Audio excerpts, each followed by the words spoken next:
Well, hello. Isn't it just fabulous when someone you've seen pottering about on the telly for years suddenly bursts onto the scene like a firework? That's the story with the rather lovely Austin Butler. Now, you might think he just appeared out of nowhere, all cheekbones and brooding stares, but oh no.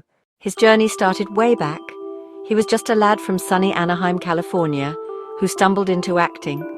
A chance encounter at a county fair led to a background acting gig, and just like that, a little spark was lit. It wasn't about fame then, it was just a bit of fun, something to do. Little did he know where that small yes would eventually lead him. From there, he became one of those familiar faces you'd see popping up everywhere. He did the rounds on all those shows our nieces and nephews were obsessed with. Think Nickelodeon and the Disney Channel, Zoe 101, Hannah Montana, you name it. He was probably in it, charming his way through a scene or two. He was the quintessential teen heartthrob for a while, wasn't he? With that floppy hair and a charming grin, he was quietly learning his craft right in front of our eyes. These weren't exactly Shakespearean roles, mind you, but it was a brilliant training ground.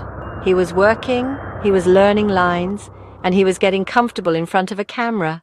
Now let's get to the juicy bit, the role of a lifetime, the one that changes everything. For Austin, this was Elvis Presley, but getting the part was a saga in itself. Baz Luhrmann, the director, wasn't just going to hand over the keys to Graceland to anyone. He was looking for someone who could embody the spirit, the voice, the very soul of the king.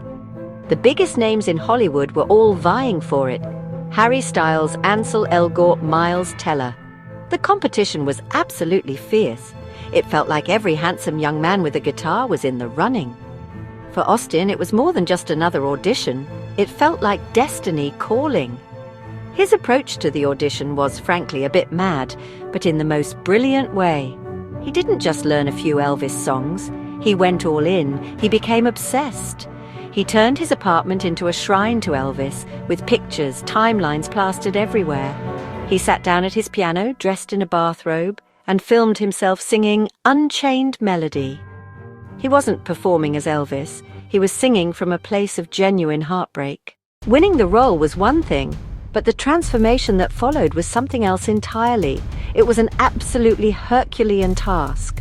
For nearly 3 years, Austin Butler's life was not his own. It belonged to Elvis. He put his entire world on hold, isolating himself from friends and family to truly sink into the character.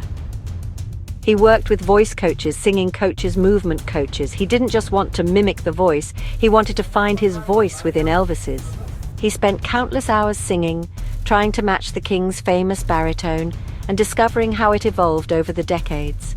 The physical transformation was just as intense. It wasn't just about the hair and the jumpsuits, although they were certainly part of it.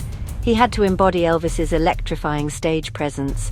That meant mastering hip swivels, the leg shakes, the sneer. It wasn't an impersonation, it was a resurrection. And then, just like that, everything changed. After the world saw Elvis, Austin Butler was no longer just a promising actor. He was a global superstar. The film was a massive box office hit, but the real story was his performance. Suddenly, he was everywhere. The awards circuit came calling, and he gracefully navigated it all, picking up a Golden Globe, BAFTA, Oscar nomination. It was a whirlwind. Watching him on all those red carpets, you could see a star being born. He handled it all with humility, always paying tribute to the man he portrayed. The explosion in his career was immediate. Every major director wanted to work with him. He'd proven talent, dedication, and star quality. He didn't take every blockbuster, his choices were clever. He followed Elvis with a chilling, quiet turn as Fade Routher in Dune Part 2. Talk about a complete 180. He was bald, pale, utterly terrifying. He's lined up projects with top filmmakers. He starred in Masters of the Air, a World War II drama produced by Steven Spielberg, Tom Hanks. From a Disney kid to the king of rock and roll, patience and determination. Hollywood's next leading man, we can't wait. It's going to be a thrilling ride.